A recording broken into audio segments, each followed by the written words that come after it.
नमस्कार, मेधेज astro channel पे मेधेज परिवार एंड संस्कार में आप सबका बहुत बहुत स्वागत है। दिन 10 अगस्त 2026, तिथि श्री मापनोती, तिथि है द्वादशी तिथि, तत्पश्चात त्रयोदशी तिथि है। मगर सूर्योदय से पहले त्रयोदशी तिथि समाप्त हो जाएगी, तो इसीलिए त्रयोदशी तिथि पे आज के दिन सूर्यदेव की पावर नहीं मिलेगी, तो इसको शून्य तिथि कहा जाएगा। तो द्वादशी सुबह 8 बजे तक ही है, तो फिर त्रयोदशी तिथि लगेगी। त्रयोदशी तिथि जया तिथि है, विजय का एहसास दिलाती है, मगर शून्य राशि हो गई, इसको सूर्योदय नहीं मिला, तो इसलिए आज के दिन आपको विजय प्राप्त करने के लिए आपको एक्स्ट्रा पावर लगानी पड़ेगी।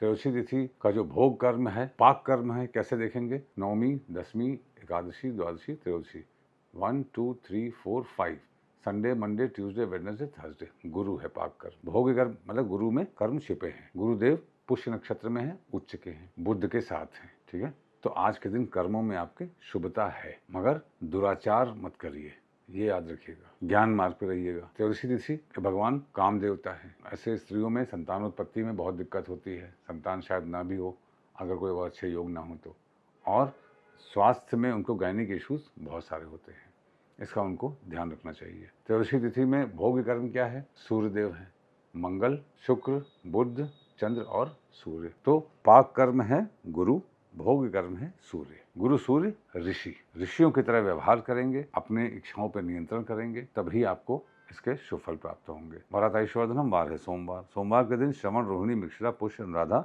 सर्वार्थ सिद्धि योग बनाता है। मृगशिरा में मंगल है, पुष्य में गुरु और बुध है, तो गुरु बुध मंगल ये आपको आज के दिन सर्वार्थ सिद्धि का फल दे रहे हैं। सोमवार के दिन पूर्वाषाढ़ा, उत्तराषाढ़ा, अभिजीत खराब योग देते हैं। तो पूर्वाषाढ़ा, उत्तराषाढ़ा, अभिजीत खराब समय है। इसका मतलब क्या है कि अभिजीत जो दिन में 12 बजे से है वो अच्छा समय नहीं है, और सूर्यास्त के पहले वाला जो पूर्वाषाढ़ा और उत्तराषाढ़ा है वो भी समय सही नहीं है। तो मुहूर्त में 2 घटी मुहूर्त से इन समयों को शुभ कार्यों के लिए आप अवॉइड कीजिए। इसमें क्या दिक्कत है? कोई समय आप अवॉइड करना है? 48 मिनट का तो एक मुहूर्त होता ही है, 40 और 48 मिनट का। अच्छा समय कौन सा है? श्रवण का अच्छा समय है, सूर्योदय के पहले वाला। रोहिणी का है अभिजीत के 1 घंटे के बाद, जस्ट बाद वाला। मृगशिरा का कब है? मघा के बाद वाला, 9 बजे के बाद वाला। पुष्य सुबह के पहले वाला। अनुराधा कब है? अनुराधा हरे सब बाधा, बहुत बढ़िया समय है ये। सुबह सूर्योदय के बाद, आर्द्रा के बाद अश्लेषा, फिर अनुराधा। इस तरीके से 2 घटी मुहूर्त को भी आपको फॉलो करना चाहिए। नक्षत्रार्थ हरते पापम नक्षत्र है आर्द्रा नक्षत्र। आर्द्रा नक्षत्र भगवान शिव का नक्षत्र है। आर्द्रा नक्षत्र देखिए नई शुरुआत भी बताता है। भगवान शिव क्यों रोए? ताकि वर्षा हो, लोगों का कल्याण हो। सूर्योदय के जस्ट बाद वाला समय और सूर्यास्त के जस्ट बाद वाला समय आर्द्रा का है, क्योंकि अच्छे कार्य को करने के लिए आपको करुणा लानी पड़ेगी। करुणा के साथ सुबह होनी चाहिए और करुणा के साथ सूर्यास्त होना चाहिए, ये संदेश है। आर्द्रा होता है तो पूर्वाषाढ़ा, हस्त और उत्तरा भाद्रपद भी जागृत हो जाता है। इनमें कोई प्लैनेट है तो वो भी आपको आज के दिन पूर्ण फल देगा। योगात रोग निवारणम योग है वज्र योग। वज्र योग स्वाति नक्षत्र में होता है। स्वाति क्या है? तलवार की तरह आधा कर देना। अगर आपके इच्छाओं पर नियंत्रण है तो ही आपको जितना जरूरी है उतने के लिए आपको आकर्षित कृपा मिलेगी, ये आप मान के चलिए। आज सोमवार का दिन है, पुष्य नक्षत्र में गुरु और बुध दोनों ही हैं, तो ज्ञान की बात एक मजबूत बात होनी चाहिए। क्योंकि आप लोग 3-3.5 हज़ार लोग नियम से ये वीडियो देख रहे हैं, और मैं आपको इस बात से मुझे अच्छा भी लगता है, तो मैं आपको एक पर्सनल नोट्स मैंने बनाए थे बहुत साल पहले, जो मैंने सोचा था कि इसको मैं गुप्त रखूंगा। ये आपको जनरली बहुत जगहों पे नक्षत्रों के एक्टिवेशन ईयर्स मिलेंगे, मगर मोस्ट एक्यूरेट नक्षत्र का एक्टिवेशन ईयर ये है जो मैं आपको बताने जा रहा हूँ। ये मैंने बहुत पता नहीं कहाँ से, मुझे याद भी नहीं है कहाँ से डूब के मैंने निकाला था और लिखा था। ये मेरे पर्सनल नोट्स का पार्ट है जो आज मैं आप सबसे शेयर कर रहा हूँ, क्योंकि आप हमारे परिवार हैं और हम लोग सब साथ में पंचांग की पढ़ाई कर रहे हैं और एक दूसरे के प्रति करुणा भाव से आगे जीवन यापन कर रहे हैं। तो आप इसको लिख लीजिएगा। अश्विनी नक्षत्र पहला, first year, second year, third year, 5, 10, 20, 24, 28, 26, 30, 46, ये जो साल हैं, मैं रिपीट करता हूँ, इनमें एक्टिवेट होता है। कोई प्लैनेट अश्विनी में हो तो इन सालों में आप देखिएगा उसका फल मिलेगा। पहला साल 1, 2, 3, 5, 10, 20, 24, 28, 26, 30, 46। और अब आप इससे भी इंपॉर्टेंट बात समझिए, बीमार कब पड़ते हैं? पूर्व जन्म के कर्मों के फल स्वरूप। कम ज्यादा ये अन्य योगों पर डिपेंड करता है, तो उसके साल आप लिखिए।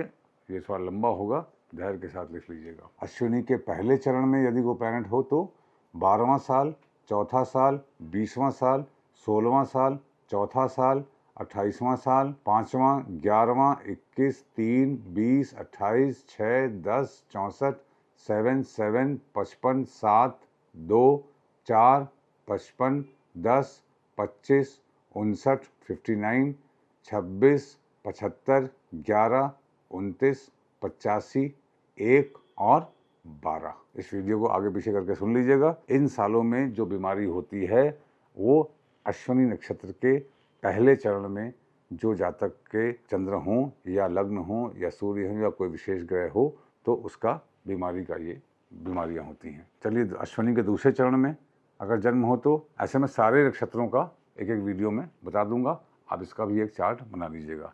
माइंड इट, ये मेरे पर्सनल नोट्स हैं जो मैंने पता नहीं कहाँ से बनाए थे, एकदम एक्यूरेट फल देते हैं। अश्विनी के दूसरे चरण में 3, 8, 20, 9, 4, 20, 13, 5, 11, 14, 3, 20, 21, 6, 11, 4, 7, 7, 6, 48, 7, 24, 48, 10, 24, 50, 12, 26, 78, 10, 29। तीसरे चरण में अश्विनी के 5, 6, 11, 31, 7, 76, 32, 7, 6, 32, 10, 24, 36, 10, 26, 52, 11, 29, 62, 1, 12, 67, 67, 1, 5, 79, 4, 7, 80, चौथा साल, 7वां साल, 80वां साल, 4, 3, 80, 6, 28, 82, 5, 15। अश्विनी के चौथे चरण में 22, 7, 6, 23, 7, 24, 23, 10, 25, 27, 10, 26, 43, 11, 19, 53, 1, 11, 68, 10, 5, 70, 4, 7, 74, 5, 15। लगे हाथ एक बात और आप नोट कर लीजिए, जो नाम राशि लोग बच्चों का नाम रखते हैं, पंडित जी लोग जो नाम रखते हैं पंडित जी, वो नाम बोलने वाला नाम नहीं होता है। उसमें अगर अश्विनी का पहला चरण हो तो नाम चू से होता है, दूसरा चरण हो तो चे से, तीसरा चरण हो तो चो से और चौथा चरण हो तो ला से। ये नाम रखने के चरण होते हैं अश्विनी के। अन्य नक्षत्रों का आगे के वीडियोस में मैं बता दूंगा, आप एक सीक्वेंस बना लीजिएगा। Thank you very much. घर से बाहर निकलने से पहले दर्पण के देख के निकलिए। आपका दिन शुभ हो।